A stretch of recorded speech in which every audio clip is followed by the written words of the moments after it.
Hey everyone, welcome back to the Can I Ask You a Question podcast. Here on the show, each week we are asking questions and unlocking wisdom with solo episodes with myself and deep dive interviews with the most fun and interesting people in my world. Today's episode is entitled Creating Impediments to Harm. How do I become more resilient? And that's the question that we're going to be exploring today. How do I become more resilient? How do you become more resilient? Webster defines the term resilience this way: capable of withstanding shock without permanent deformation or rupture, tending to recover from or adjust easily to misfortune or change. I think it's safe to say this is something that all of us would prefer, would want. We want to be able to be capable of withstanding shock, to be able to recover from misfortune or setbacks or change. I'll add my own definition as well when I think of this idea of resilience and building resilience. To me, it's this: to add more and more impediments between my world and harm. And that word impediment, it's not one we use often. Webster defines it this way, though. To impede is to interfere with or slow the progress of. And this is what I want to do. I want to regularly be adding more and more impediments in the way of whatever or whoever would try to harm my world. And when I say world, I'm thinking and referring it to you of myself or yourself, my family and friends, my teams and businesses, wealth and possessions, anything that I would value and I'd want to protect. That's what I would call my world. That's what I would call your world. And so to me, becoming more resilient is adding in just more and more little walls, little things that keep harm away from my world. If you ever saw the I think not the Liam Neeson version, but the Hugh Jackman version of Les Miserables, and the Neeson one may have had it too.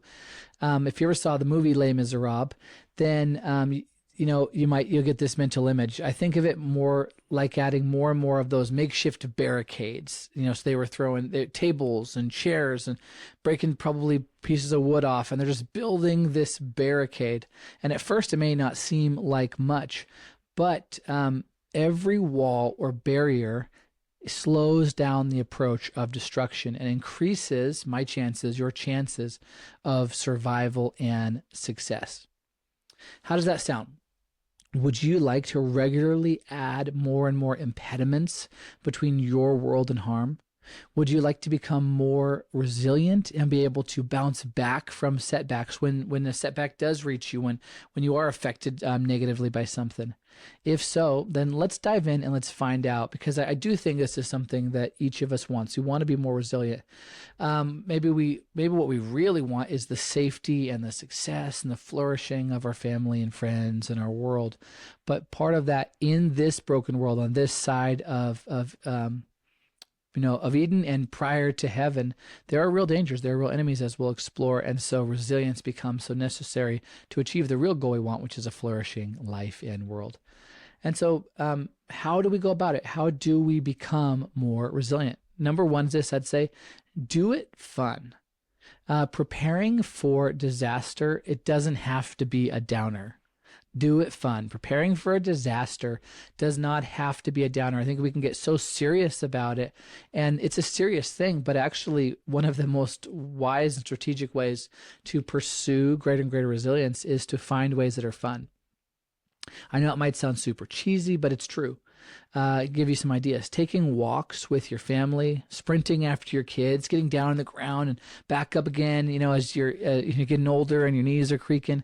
It isn't just fun roughhousing. That's awesome. But it's also keeping you limber and less prone to injury, right? By staying active and doing that. Taking your spouse on a date, eating a delicious meal, putting the kids down for bed, and, continuing that date and the romance. That sounds like a lot of fun to me. How about you? But it's also building relational resilience. As a wife, when you are sowing in love to your husband, as a husband, when you're sowing in love to your wife, hopefully you like each other, you love each other, and it's a place of joy. It's something you would do just for fun, but actually, and this is maybe going to be the thing that pushes it over the edge for you to budget it, plan it, schedule it, is that actually it's a great resilience building exercise that builds relational resilience in your marriage, in your relationship. Making it fun is a hack for accomplishing more of almost any goal, and resilience is no exception. There are great books about this. I know I read a great one. I don't know if it's called The Joy Choice. I'm mixing up the names. I think it's Michelle Seeger. I could be wrong. Basically, she wrote a whole book about finding things in exercise. Instead of choosing that thing that is the most miserable, thinking that's the most virtuous, actually find a thing that we enjoy and kind of pursuing it. And it actually leads to more gains, even though you're pursuing joy before gains. It sort of in a kind of counterintuitive way actually leads to more gains. And this area of resilience is one of those. Having fun, making it fun, is going to allow you to last longer, is going to allow you to do more of it. And so think through that and think, where could I, one, just recognize that much of the virtuous stuff you are doing is probably building resilience. You may be actually more of a prepper than you realize, in a good way, more prepared, more resilient than you realize. But two, maybe there are things you could begin, and this is going to be the thing that pushes you over the edge to find things that are fun, but are also building resilience. Number two, in this question, how do I become more resilient? Do it slow. You've heard the saying probably 100 times, 1,000 times, slow and steady wins the race. Building resilience, it takes time. It takes a lot of time. It takes skill and learning things. I've had on my list of kind of resiliency, and there's, when we're talking about resilience, we're going to talk about it in a very holistic way. Part of that is like, being a prepper and preparing for, worst case scenarios and natural disasters and, an imminent invasion. And then there's much more natural and everyday stuff. But I've wanted to learn how to tie good knots for a very long time, different, I think, like sailors knots, and that I know how useful that would be. Still haven't gotten there yet. That's a skill on my list. It takes time. It takes time to build resilience. It takes skill and learning skills. There's some like, well, I would buy that resource, I would buy that piece of equipment, but I don't even know how to run it. So I'd have to learn that. It takes planning and thought, and it takes, in some cases, a lot of money. Good news is there's lots and lots of resilient habits and things that you can do to add resilience that are essentially free. They don't take cash.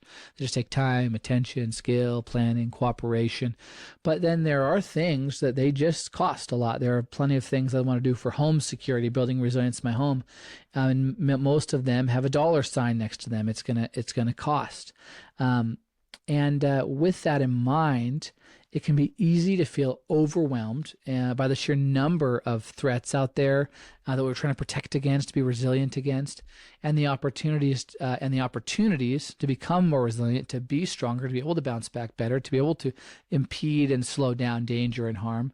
There's so many threats, there's so many opportunities, so much on our potential to-do list that it can become overwhelming. But discouragement or rushing is likely to be the end if you just go too fast, right? You end up burning out and giving up in frustration. If you don't take it slow, if you don't pace yourself and recognize it's a process more than something you're not going to just achieve it over one hard weekend or even necessarily a year or a decade. It's a lifetime of adding in impediments to harm.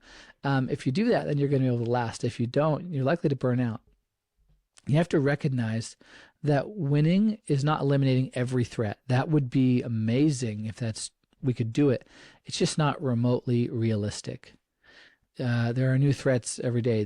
Things change. The game changes. You think that something's safe, and all of a sudden they change it. You think that app for your kids is safe, and they change the policies, and they change it. You think that person in your life is safe, and then they're going through a hard time, and you have to reevaluate the boundaries. Eliminating every threat is not realistic. Winning is adding one more second of time it takes for a burglar to enter your home. Winning is training your child in one more skill that helps them be more resilient themselves. Winning is that process and that progress more than it is a singular destination. Winning is any additional impediment you put up between your world and harm. And so Number 2 is do it slow. Take it slow, but keep growing more resilient. Number 3 in this question, how do I become more resilient? How do you become more resilient? Do it on budget. Today's apparently common saying day, and so here's another one. Put your money where your mouth is. You should be able to point to at least some percentage of your monthly budget and identify that it's making your world a little bit more resilient. And if you can't find it, then you know where to start. If you can't find at least some money that's going and that's dedicated towards this, and that's a great place to start. Here's a few budget ideas. An emergency fund, which for us has really become more of an income fund. Just checking something out.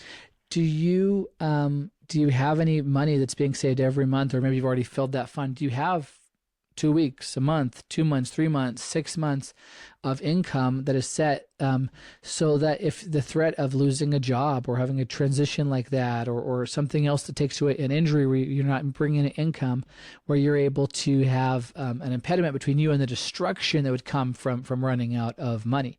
So having an emergency fund, having an income fund in your budget is a great idea. I've heard this saying before, someone else said it, that basically if you have enough money to solve that problem, then you don't have a problem. If you have, and particularly I'd say, because you may have another area and you're going to be robbing, now you have a problem. That new area, a new vulnerability. If you have the budget set aside in your bank account or whatever and some liquid cash to solve a problem, and it was set aside for that problem, then you don't really have a problem. You have a threat. You have the event happened, but the implications didn't. You were able to cover it with the money. You're able to cover it with that budget, then start refilling that budget for the next one. And assuming it catches back up and you fill it back up before the next need, you were good. And I like that. And so, one great area is to have an income fund, an emergency fund.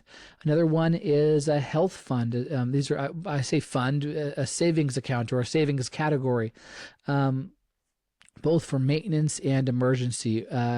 Are you putting money every month towards some good supplements and health? And maybe you kind of mix this with your grocery budget a little bit. Are you feeding your family well so that you just never get sick in the first place? I heard a great saying recently. It really is saying day, which is, hey, better to pay the farmer than the pharmacist. Better to pay the farmer than the pharmacist. Better to stay healthy on the front end and invest. And it's expensive. It takes time to learn what to feed your family and how to prepare it. And it's been a journey my wife and I are still on to this day.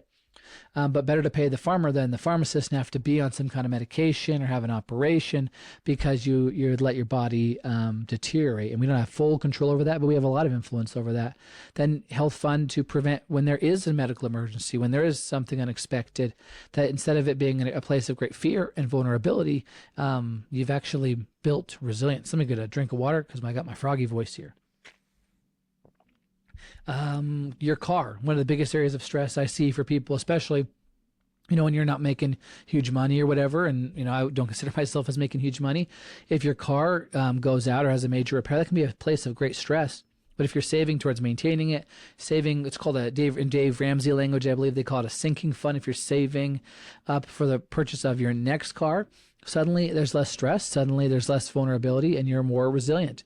A home fund. Are you setting aside money for the repairs of your home to keep it in good places? Are you doing fund furnishings? But also, this would be an area where you set aside for between $1 and $1,000 a month, whatever, towards security, something to actually literally fortify your home and make it more resilient to any kind of threat or danger. Whether that's child locks, so that your child doesn't actually walk as a 2 or 3 or 5-year-old doesn't leave the house without your knowledge and get into danger. So whether it's to lock your family in a safe way, or lock the bad guys out, or something else like that. These are some areas. And so as you're becoming more resilient, do it fun, do it slow, and do it in your budget. Make sure it shows up. Allie and I love to say that a budget is just a plan for your money. In your plan for your money, there should be a plan and money going towards building resilience. And it may not be a lot, but even something is amazing. Number 4, and how do I become more resilient? Do it with the whole family. Some of you watch this, listen to this, are single, you don't have a family yet. So this is preparatory. You may kind of, expand on that where you can, but Do it with the whole family. Many of us are married. Many of us watching, listening, have children.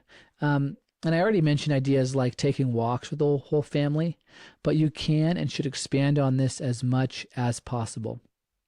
If you're like me, your most valuable treasure isn't you anymore. It's those you love. If this is true, then strategically building out a resilience plan that includes not just yourself, but them as well, just makes sense. And some of the next points that we're going to talk about, we're going to kind of really break down some different ways that you can do that with your family. But as you're thinking about resilience, I think just that reminder that if it stops with you, I think you might sorely regret that someday if something were to happen to the rest of your world. You know, when we had our child, it's essentially part of my heart is now walking around as a beautiful little girl. Not saying I'm a little girl, but our daughter. Part of my heart goes wherever she's at, and I care as much or more that she is safe and that she is resilient than I do about my own well-being. And so I want to make sure that the practices and things I'm doing, I'm not just thinking about myself. I'm bringing the whole family along, bringing my wife along, bringing my daughter along, and expanding that out, friends and family. Let's do it with the whole family. Before we go on to point number 5, just want to ask you that wherever you're watching this show or listening to it, would you subscribe, follow it over on Apple Podcasts or Spotify, Amazon, YouTube? Would you rate it wherever you can rate it and review the podcast? That just helps us know that you're out there, get your feedback, and I believe it actually helps in the searching and getting new people to be able to be a part of this. And as we grow our community out, I really think it's going to be beneficial to all of us in terms of the guests we're going to be able to have on and learn from, and the conversations you're going to be able to have with friends as you tell a friend about this show. If you would do that as well, help me spread the word. Subscribe, rate, review, share it with a friend. And with that, let's jump into point number 5. How do I become more resilient? Do it on the inside and the out. Do it on the inside and the out. I'm a believer, and so in this Christian scriptures, in the book of Ephesians chapter 6, verse 10 through 12, it's how we kind of break down our scriptures and find the right spot. It says this: a final word. This was the Apostle Paul speaking. He wrote much of the New Testament. Be strong in the Lord and in his mighty power. Put on all of God's armor so that you'll be able to stand firm against all the strategies of the devil. For we are not fighting against flesh and blood enemies, and that's going to be my big point I want to emphasize, but against evil rulers and authorities of the unseen world, against mighty powers in this dark world, and against evil spirits in the heavenly places. So that's a whole passage with a lot of information, but I want to break down just a small point from it. We aren't just faced with external threats to our bodies or our possessions. Our very hearts, minds, and spirits are under attack. As a father, I know it's not enough to just protect the outside world of my family. I need to care for and fortify their inside world as well. The Bible teaches us that there are literal evil spirits that want to destroy myself, yourself, and our families. There are also evil ideologies. I seek to be someone that's open-minded, but my mind is shut to evil, distorted, and destructive ideologies that would seek to redefine sexuality and gender, the family, and right and wrong more generally. It's why I encourage you to not just take yourself to the gym, take yourself to church and really listen with intent to learn and apply the tools that God has given us in Scripture. That's why I encourage you and myself to not just protect your little boy or girl's body from harm, but take them on a parent-daughter, a parent-son date and win and protect their hearts before somebody else tries to steal it. Love and win the heart of your son. Love and win the heart of your daughter before someone else with evil motives comes and tries to seize on that vulnerability and wins their heart towards destructive thinking and ideologies, behaviors, or whatever else. It's why you don't just guard your kids from seeing harmful media. That's great. but you also fill their hearts and minds with truth and beauty that will overpower the darkness. Building resilience on the inside and the out means growing in soft skills as well as hard skills. And so I just want to kind of maybe just sit on this point for a second. As we're building resilience, I want to remind us to do it on the inside and the out. It can be easy to prioritize just the external stuff, or physical safety or fitness or health. Most parents want their children to be safe and physically healthy, but many parents are not having the conversations with their kids to make sure that they're healthy in the mind. The marriages are no exception in that. Most husbands would do anything to keep their wife physically safe and provided for and well fed, and wives the same towards their husbands. But yet we neglect to make the time to have the serious conversations that we need to have. That's something that I really appreciate. And it's sometimes challenging. Just this very day with my wife, we're having conversations, and she's not perfect, so her feedback isn't perfect. I'm not perfect, so my feedback isn't perfect. But she's challenging me. She's calling me out on areas where she thinks that I maybe have adopted some, as in the words of my father, some stinking thinking. And she, instead of letting it grow and stay there unchecked or examined or questioned, she'll call me out and go, hey, I think you're not walking in faith in God in this area. Hey, I think you've adopted a negative attitude or walking in unforgiveness towards someone.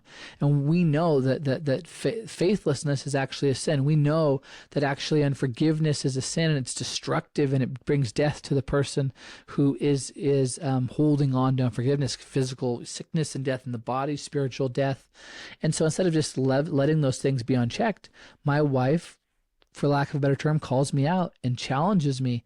And in the moment, it can be uncomfortable. In the moment, it's not always fun to hear. I can get frustrated, but almost always afterwards I go, I'm glad we had that conversation. I am thinking about things differently now. I am now more aware and guarding my heart towards this thing, and that goes both directions. So we need to be not just watching out for the outside of our world, but at the inside, talking with your teams, right? Talking through culture. Maybe sales are up and waste is down and turnover is down. But if you haven't walked the floor of your office in a while, maybe you're a business owner, if you haven't talked with your team in a while, there may be divisions and discontentments and a poison that's growing that you're not even aware of. And so we want to instead watch and review the inside, watch and review the outside. Just an interesting anecdote on this idea. Watched an interesting interview with the entrepreneur and genius Elon Musk, and I think is a clinical psychiatrist or something, Jordan Peterson, and he's a political, cultural commentator. And Jordan Peterson was more cultural, I think, than political, was interviewing Elon Musk. And in it, Elon Musk actually talks about how he calls it, I believe, the woke mind virus.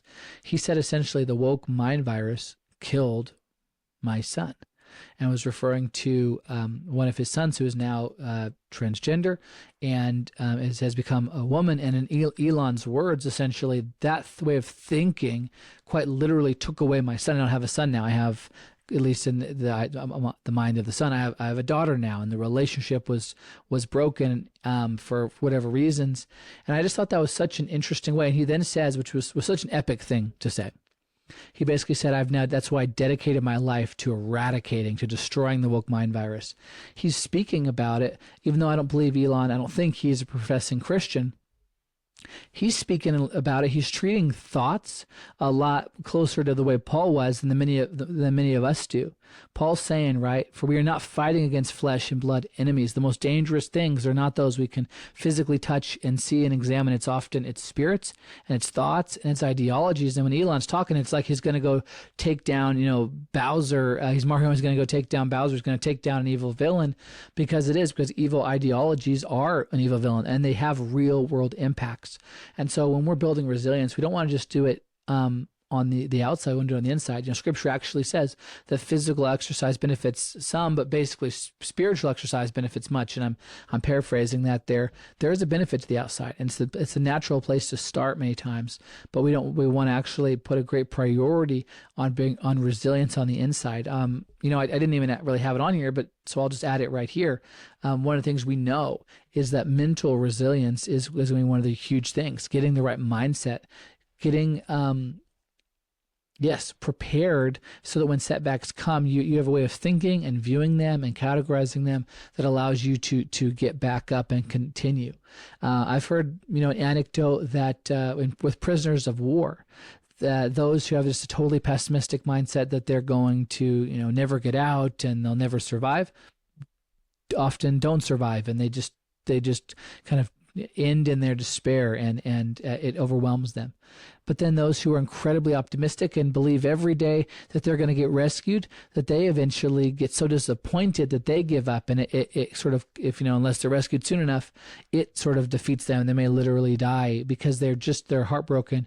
But what they say with prisoners of war, the ones that really made it, had this mindset that said that was realistic in the moment but optimistic in the long term. Those realistic in the moment but optimistic in the long term, that essentially had a mindset that said, I may not get out of here for months, I may not get out of here for years, but I will get out of here. And that mindset, that tool and way of thinking to frame challenges, obviously Man's Search for Meaning, Viktor Frankl, and his interesting ways to frame things, even in the most horrendous atrocities, shows us that mental resilience is incredibly important, that the inside stuff is as, if not more important than the outside.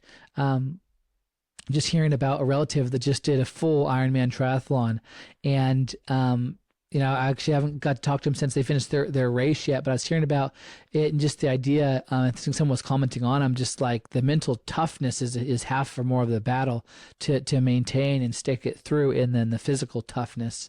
And so how do we become more resilient? Do it on the inside and the outside. As you can see, the inside could be easily neglected, but it is so powerful. Number 6, how do I become more resilient? Do it in community. Survival 101 is to stick with the pack, the herd, the team. Don't wander off and be that antelope that the lion gets, right? Probably one of the biggest vulnerabilities of many preppers, so we've talked about kind of resilience and in a way preparedness and creating impediments to harm from different angles. And I hope it's kind of, when I'm thinking about this, I'm thinking about home security, I'm thinking about physical self-defense, I'm thinking about financial resources, I'm thinking about staying mentally strong and spiritually strong, I'm thinking about relationships, which we'll get into here. And to some degree, I'm thinking about prepping. I'm thinking about, having enough food and water and shelter in case of some dire emergency. But for those of the kind of the prepper type, one of the biggest vulnerabilities is their overemphasis on independence versus interdependence. And so I would say to counteract that is, as you build resilience, do it in community. It actually will make you stronger than you could ever be alone. One of the main reasons that I invest in friendships now is because I know I will need them later. Well, that's so selfish. That's so heartless, Gene. Okay, maybe it is, but it's the truth, and I think there's a wisdom to it. Is there's a part of the reason I tried to honor my friends even when I'm maybe not feeling like it, or keep investing in a relationship even when I'd rather have a night at home alone with just my family, is because there is going to be a day I need friends, and that's not the day to make them. You already want to have developed them and have sown relational capital into them and helped them when they are in need, so they'll be there to help you when you are in need. Husbands, sometimes what your wife is going to need to hear at a critical moment in her life, it's not going to come from you. Perhaps it even can't come from you. Perhaps she can't even hear it from you. It's going to come from another gal. But that's only going to happen if you have cultivated and encouraged her to cultivate and maintain friendships with other women. But not just when she's single, before, but all through your marriage. It's actually in your best interest. It's actually building resilience for your marriage, for the soul and of your wife. Your wives, it's the same thing for you. Sometimes it's going to take another man to speak to your husband, to challenge him. Maybe he can't hear it from you. Maybe it's just too oftentimes it's just too almost painful because you're the one who wants to impress so much, and now you're speaking something. As much as I talk to my wife and I do challenge each other, we do encourage each other, we do that. That's gonna serve for a lot. But it's so helpful that I have other guys in my life that can also speak in to encourage and affirm and challenge and inform, and I can ask questions too. Do it in community. Scripture is incredibly clear on the values of friendship, both at the corporate level of a local church community and at the personal level of individual friendships. It talks about how a braided cord, or essentially, is not easily broken. How one can send whatever it is, like 1,000 a flight, but two can send 10,000. There's this multiplying effect. And we know that quite literally. There are projects and things that are so much harder. Trying to move a fridge by yourself, it's made so much easier with a second person and a third, even as well, that can open the doors for you and watch for you. There's a multiplying effect when you're working within community, and it builds resilience. Quite literally on this one, it has financial implications, because if you're, if let's say you have the chickens and you're providing the chicken meat and the eggs, and you have a friend that has a farm and is providing the greens, and you have another friend with the cow and they're providing the milk. Another person that's great at baking and they're taking it and they're doing the baked goods. Together, you're able to feed one another and have everything you need in a way that you'd have to have such a larger operation to do it all on your own, and the time in the day to do it all on your own. It's kind of civilization 101, is that when we gather together and each person can specialize a little bit and support, then we don't have to know everything, do everything, possess everything. We just have to have friends that have those things, who are willing in a moment of need. And that could be an emergency, like the power's out for 2 weeks where you're at from a storm or some political turmoil, or that could just be a situation in your own life. You're going through a medical issue and you don't have the finances to pay for childcare every night while you're there with your spouse, but you have friends and they're able to watch your child, and that's often going to be better anyways. Their child's with people that love them and are safe. There is an economic benefit to doing it in community, to building a community. It helps you economically be resilient. There is a relational element to it. There is a wisdom element, that there are just things we don't know and experiences we haven't had. But by having community with people who are older than us, who are the same age, people we're mentoring who are younger than us, who have different experiences, we're able to grow in wisdom. Community, church community. I want to encourage you, if you're not in a local church, I believe that this is just a rule of thumb, though I think it's pretty close to Scripture, that it's the responsibility of every Christian to find the healthiest and wisest and most life-giving church within their community and make that their home.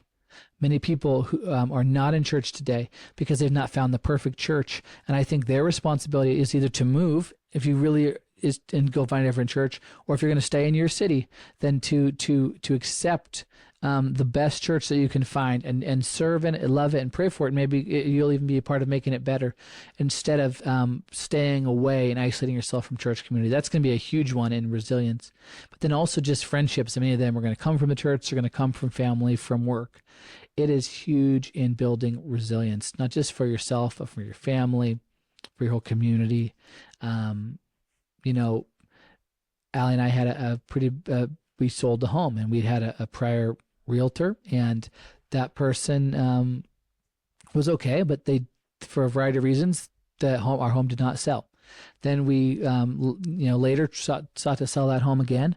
We this time had a family friend, and that person, I think partly just because of their quality as a realtor, but also because they know us, because we're friends and family, they were available whenever we needed them for a phone call. They made it a priority, and they sold our home.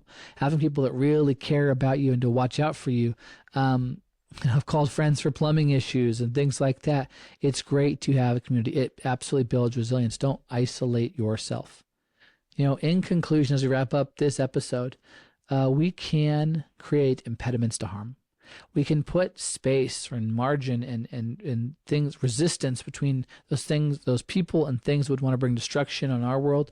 We can slow that down. We can become more resilient. We can become more resilient a little at a time. So let's do it. And I want to leave you with this final question. Which of the areas that we talked about today do you need to grow in next? Which is the one you're like, And I'd say it's probably gonna be one of two things. Either that is the one you have least invested in, same way, and you just need, it's because of the urgency you got to do it, or the one that seems the most fun and easy to just immediately, you're like, there's some low hanging fruit. If I could implement that this evening and it would start to benefit. Maybe you start either on the hardest end or the easiest end. But is the area of this, do it fun? Is it do it slow? Is it do it on budget? Is it do it with the whole family? Is it do it on the inside and the out? Or is it do it in community? Which of these, fun and patience, slowness, put it in the budget, including the whole family, thinking holistically inside and out, or engaging in community and building that resilience and relationship? Which is the one you need to prioritize and start doing tonight, tomorrow? Don't put it off. Jump right in, because I want to see you become more and more resilient. I want you to create more and more impediments to harm, which just means you keep the steady flow of life and success and flourishing within your world. With that, I will see you next week. Thank you for listening again. It's so fun to be with you as you're in your ears or whatever you're doing and listen on the podcast, or if you're watching this on YouTube or Spotify. God bless you, and I'll see you next week.